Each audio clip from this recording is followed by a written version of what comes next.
Eu devo ter sentido já que era homossexual por volta de uns 16 anos de idade.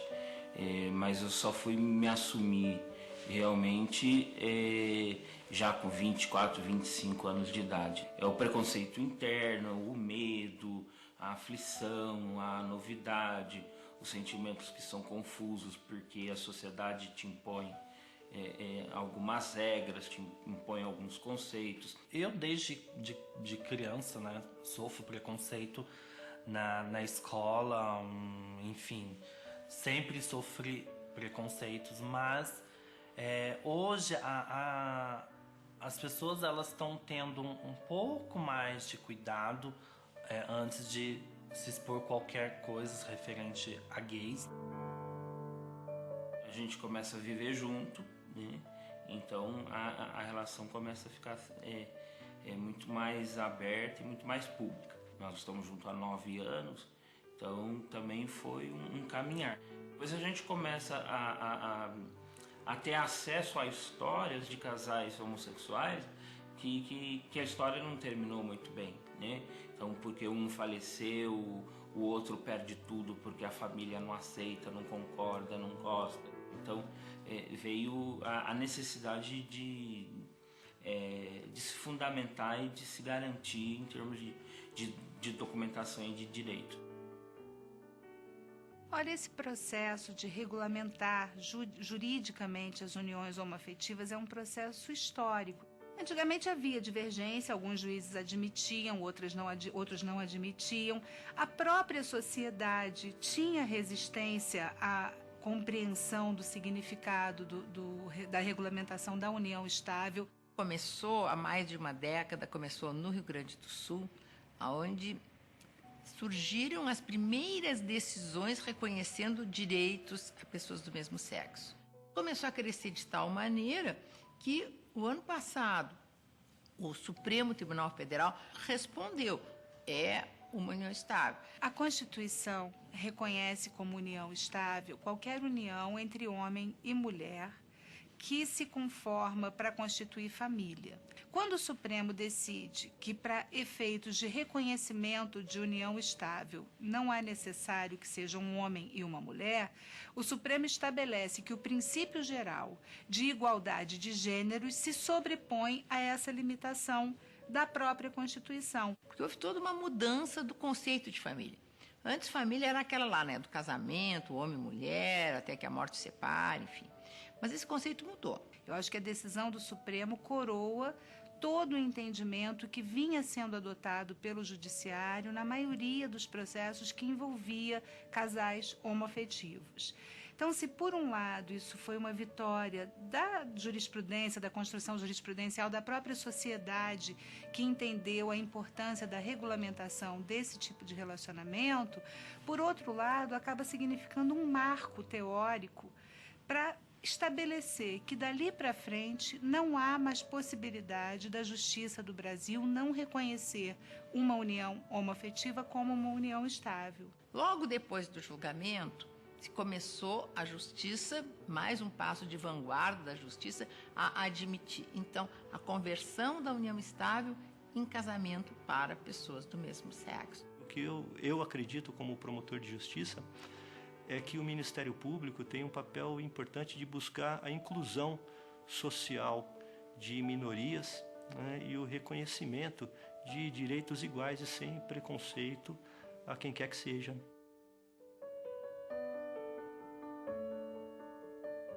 No dia 6 de junho, no dia que nós completamos exatamente 8 anos vivendo juntos, nós demos a entrada nos papéis. Encaminhei o procedimento e tudo correu bem. O promotor fez um parecer louvável. Eu disse a ele: olha, eu estou de acordo, mas nós precisamos conversar com o juiz corregedor do Registro Civil. Falei: vamos ao fórum, vamos conversar com ele e ver o que ele acha. Mas eu já sabia de antemão, imaginava que o juiz ele seria favorável também, porque o entendimento das decisões judiciais dele sempre foi por primar, em primeiro lugar, pelo cumprimento dos fundamentos constitucionais. Quando aquele pedido veio às minhas mãos, qualquer decisão que eu tomasse teria consequências. Certamente, eles fizeram aquele pedido vislumbrando a possibilidade jurídica do casamento após a decisão do Supremo Tribunal Federal. Foi aquela decisão que abriu as portas para o casamento civil de pessoas do mesmo sexo. Foi quando então eu elaborei a sustentação jurídica que, para mim, embasou a possibilidade do casamento civil de pessoas do mesmo sexo. Que na época, esse caso acabou trazendo à tona uma forma de casamento que as pessoas não conheciam, não sabiam que existia, que é a conversão da união estável em casamento. A partir desse momento eu venho sentindo que as portas se abriram mais dentro da primeira instância do judiciário brasileiro, no sentido de deferir os casamentos, né, entre pessoas do mesmo sexo.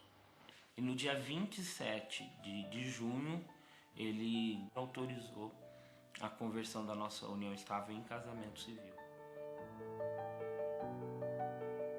E no dia 28 de junho, nós recebemos a primeira certidão de casamento civil de duas pessoas do mesmo sexo.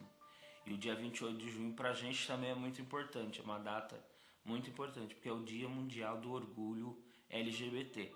Então, naquele dia, né, no 28 de junho de 2011, foi um presente para toda a comunidade LGBT do Brasil. Qualquer direito que no Supremo tem reconhecida a sua eficácia, a sua necessidade, é uma demanda social. Então, é claro que isso veio de um movimento social e, finalmente, chega no Supremo legitimando esse direito e criando esse novo paradigma jurídico a partir de então.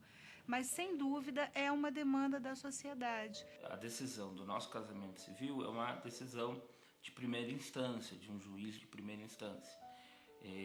Mas a decisão do juiz foi muito bem fundamentada, né, na Constituição, na decisão do Supremo Tribunal Federal, e isso abriu portas para que juízes e juízes de outras cidades, de outros estados, também permitissem o casamento civil entre duas pessoas do mesmo sexo.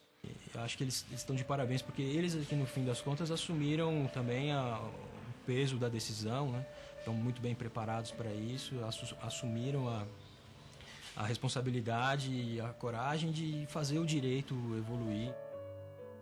Uma família homoafetiva, ela se constrói através também de uma relação onde existe amor, existe companheirismo. O Sérgio sempre quis casar, né? Sempre foi o sonho dele casar no papel, aquela coisa bem de tradicional da sociedade mesmo. Bom, mas se a união estável, homoafetiva, pode ser convertida em casamento, será então que não dá para casar direto? Precisa reconhecer a união e depois converter em casamento? E foi o que a justiça também começou a fazer. Então, não só a converter uniões em casamento, como também admitir o casamento direto. E o Superior Tribunal de Justiça, em outubro do ano passado, disse isso. Não precisa converter, dá para casar direto. Também numa decisão vinculante. Então, o que nós temos são decisões das nossas cortes superiores, uma jurisprudência muito consistente, né, reconhecendo que as uniões homoafetivas são uma entidade familiar e as pessoas podem casar. Essa aliança, para mim, tem um significado muito grande, porque eu sempre sonhei com uma aliança. E esse símbolo, assim, para mim é uma coisa muito importante, porque mostra, primeiramente, que você tem alguém, né? É a união de duas pessoas que se amam muito. Não se casa só porque é um direito, porque está ali garantido, não, né? Se casa porque se gosta, se ama, né? Se deseja, porque há afetividade, porque há uma relação, há uma história. O sentimento que ficou foi de orgulho para nós, porque acho que escrevemos uma parte da história, né, de emancipação de direitos civis no Brasil. Essa decisão do reconhecimento das uniões homoafetivas pelo Supremo foi uma decisão histórica porque foi unânime. Então, é muito importante perceber a tendência do judiciário brasileiro quando cria essa rede de proteção de um direito. E a decisão do casamento homoafetivo não teria existido se o judiciário brasileiro não tivesse a independência que possui. Se isso não existisse, talvez essa decisão do André e muitas outras que foram fundamentais na história do nosso país também não teriam existido. É uma relação fundamentada, acima de tudo, acima de qualquer lei, de qualquer decisão, né, de qualquer situação, é fundamentada no amor que um sente pelo outro.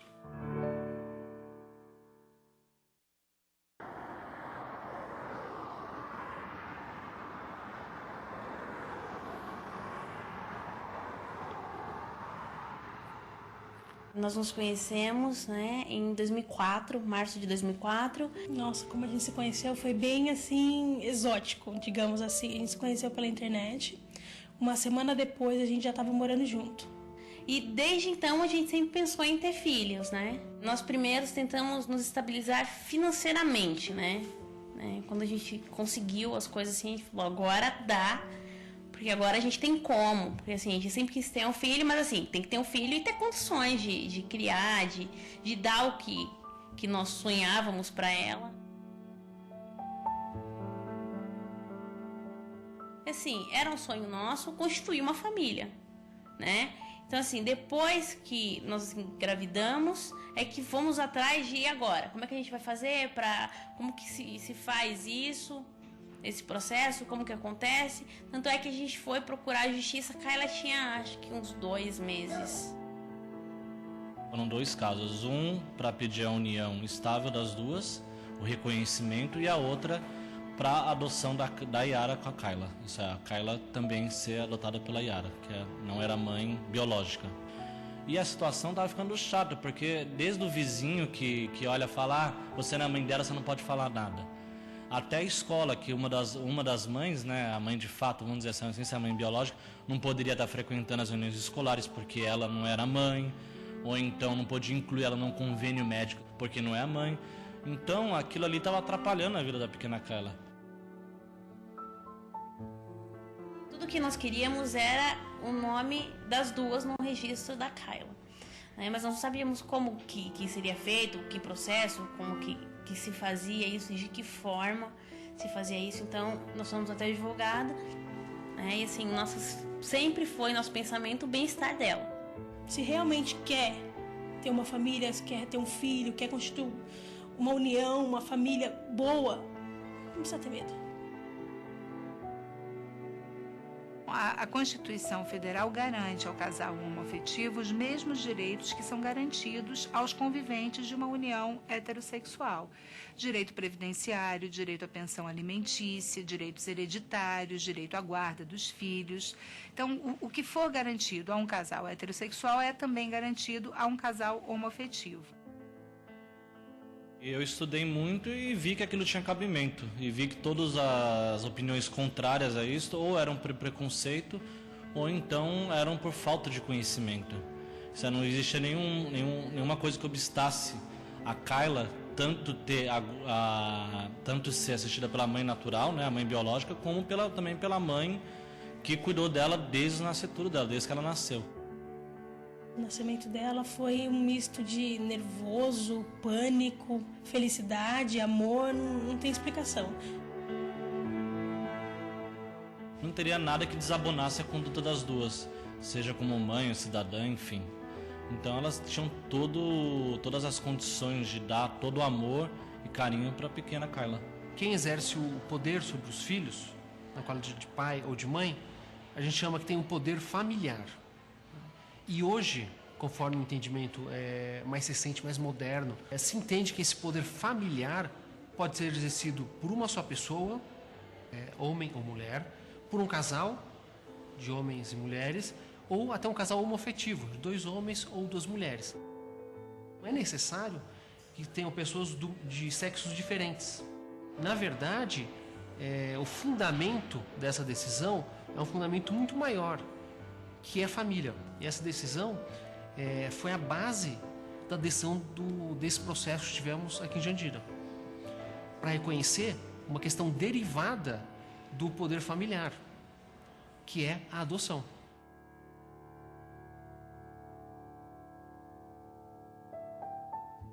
Como eu sabia que não existia nenhum caso, pelo menos eu não conhecia nenhum caso no Brasil que tivesse sido definido isso, eu falei, eu vou fazer. Regularizar uma situação que de fato já existia há muito tempo, porque desde que a Kayla nasceu, ela foi cuidada pelas duas. Então, assim, cada tempinho que a gente tinha que esperar, então era uma angústia. Essas relações de paternidade e maternidade não são determinadas pela natureza. Elas são determinadas pelo desejo de criar alguém. E ali existe uma sociedade de afeto, existe o amor. E o amor é a causa principal que une as pessoas. Não é fácil uma pessoa viver com a outra, eu sei, todo mundo sabe disso. E elas se conheceram, se gostaram, planejaram ter a Kayla, uma das duas teve a Kayla. E o que eu fiz ali foi simplesmente regularizar a situação. Foram feitas as avaliações psicológicas, estudo social no domicílio, e todos comprovaram aquilo que eu afirmei na petição inicial, de que a Kayla é uma criança saudável e que as mães são duas pessoas saudáveis. Como é que a justiça, diante desse fato, vai dizer, não, tu não é mãe. Se tu não é mãe, tu não tem obrigação com essa criança. Isso atende ao melhor interesse da criança, porque a criança de fato tem suas mães. E a justiça começou a se admitir a habilitação para adoção pelo par. A criança tem mais direito, a criança vai viver num ambiente com compreensão total do que está acontecendo, vai poder ser herdeira, vai poder ser dependente do plano de saúde, vai poder viajar com qualquer um dos dois responsáveis. Eu não vejo nenhuma dificuldade para isso. Aí ele veio e abraçou a gente e mostrou o papel e falou assim, vocês conseguiram, né? Aí vem a emoção de uma luta da gente conseguir, né? O direito da Kayla, de ter duas mães, de ter a família dela. Que sempre foi assim, mas a gente queria o reconhecimento disso. Não tem nem como explicar a sensação. Foi incrível. Aqui não é uma família? É uma família, são pessoas que se amam, que se cuidam, isso não é uma família? Eu acho que o respeito supera tudo. E o amor pelo próximo. E a gente tenta dar e passar o máximo disso pra ela. O resto a gente vai consertando aos poucos. É um pensar pelo outro, um ajudar o outro. Isso pra mim é uma família, é minha vida. Ela é tudo. Ela é o ar que eu respiro. Ela é tudo. É meu chão.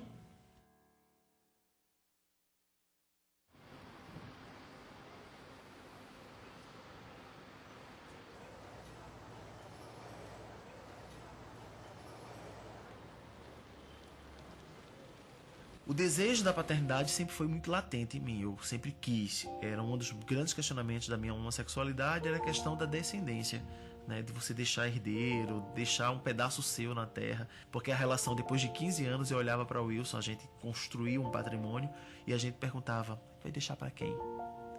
O sentido da procriação é o sentido de família mesmo, né? O sentido de gerar filhos, seja ele biológico ou de coração, né? Não era necessariamente biológico, né? Eu queria ser pai.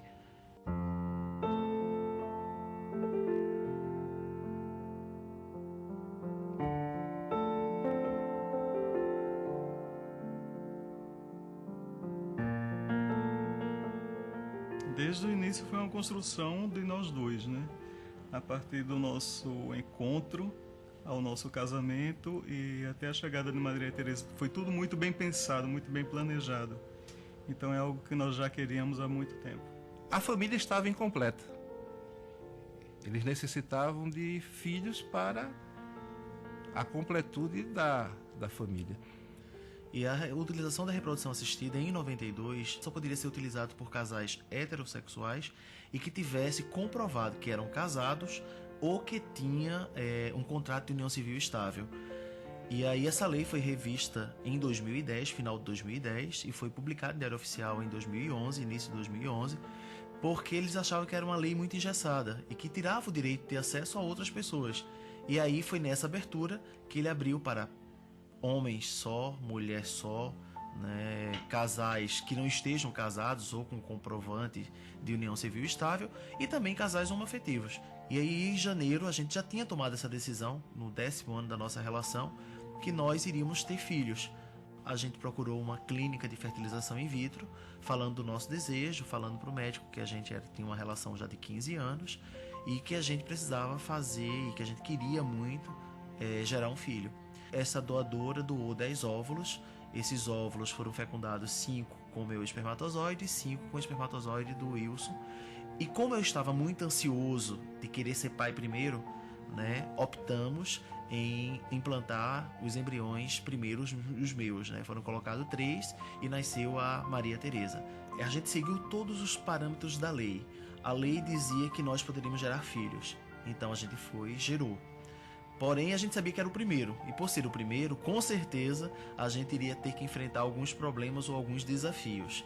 Lendo o jornal, a gente viu que aqui em Pernambuco um juiz tinha realizado o primeiro casamento civil, a conversão da união civil estável em casamento.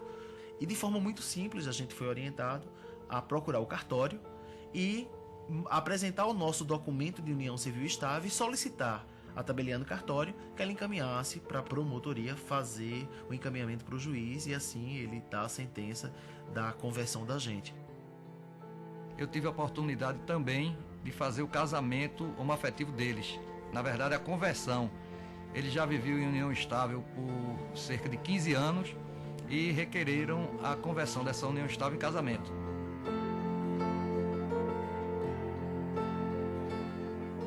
Já que a gente estava gerando um filho por fertilização in vitro, como é que a gente deveria proceder? Se seria da mesma forma. Ele nos deu a mesma orientação. É o primeiro caso precisa passar pela mesma coisa. Você dá entrada no cartório, fazendo uma petição sobre o que é que aconteceu com vocês e vai novamente sofrer o mesmo trâmite. O cartório vai, como não pode sair imediato, como todo cidadão, ele vai mandar para o promotor. A promotoria vai dar um parecer e vai encaminhar para o juiz e assim vai dar a sentença. Como eu sou casado com ele e a mãe biológica ela foi doadora e anônima, ele poderia entrar como uma dupla paternidade. O que tornou esse caso um pouco diferente é que o pai biológico pediu o reconhecimento da paternidade da sua filha, ou seja, esta filha teria 2 pais e não teria uma, por assim dizer, mãe, posto que ela foi gerada através da fertilização in vitro. Houve um requerimento para registro dessa criança. Na verdade, ela é fruto de uma reprodução assistida heteróloga porque há a participação de várias pessoas, no caso mais de 2 pessoas. Nesse caso específico, foi utilizado o sêmen do Mailton, que é casado com o Wilson. Conseguiram um óvulo doado, um óvulo do banco de óvulos, um óvulo anônimo, que não se sabe a identificação da doadora, e uma barriga que foi cedida, que se chama barriga solidária, de uma parente próxima deles.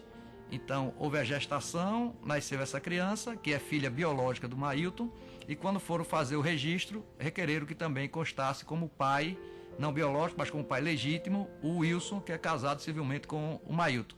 Então, a minha decisão foi no sentido de reconhecer essa dupla paternidade e assim eu fiz. Isso durou 30 dias, mais ou menos, no máximo, e a gente teve a grande surpresa quando ele nos ligou, né, o cartório, e que a gente poderia passar lá para receber a nossa certidão de nascimento da nossa filha. Foi um dos momentos mais felizes da gente. É a partir desse desejo de acolhimento ético que se institui qualquer paternidade, qualquer maternidade. Esse é o ponto. Então eu acolho com muito bons olhos assim, o que a justiça brasileira tem feito nos últimos anos, né? Eu me baseei nos princípios constitucionais que asseguram a igualdade, a liberdade, o planejamento familiar e também em recentes decisões dos tribunais superiores. Uma decisão do Supremo Tribunal Federal que reconheceu a união homoafetiva como uma nova entidade familiar ao lado da união estável, do casamento e da família monoparental, e também a decisão do STJ que autorizou o casamento direto entre pessoas do mesmo sexo. Então, os mesmos princípios que balizaram, princípios constitucionais que balizaram essas decisões, eu os utilizei para sedimentar, para dar alicerce a essa decisão que deferiu a dupla paternidade. Falta assim, homossexuais têm filhos. Tem filhos de relações heterossexuais anteriores, tem filhos por adoção, né? Tem filhos fazendo uso dessas modernas técnicas de reprodução assistida. Então, famílias com homossexuais tem. Se não se reconhecer que esses filhos são filhos dos dois ou das duas, isto prejudica a criança. E se prejudica a criança, afronta aquele princípio constitucional que tem que se atender do melhor interesse da criança. Começa a se abrir um novo caminho e novos horizontes. Filhos dessa geração são filhos que estão preparados para encontrar dentro da turma dele na sala de aula filhos de pais divorciados, que sofriam tão preconceito quanto, filhos de mães solteiras e filhos agora de homossexuais. E não tratar diferente a diversidade, tratar com igualdade. Então a gente acredita claramente que a Maria Tereza com certeza encontrará daqui a 10 anos um Brasil mais solidário, um Brasil sem preconceito.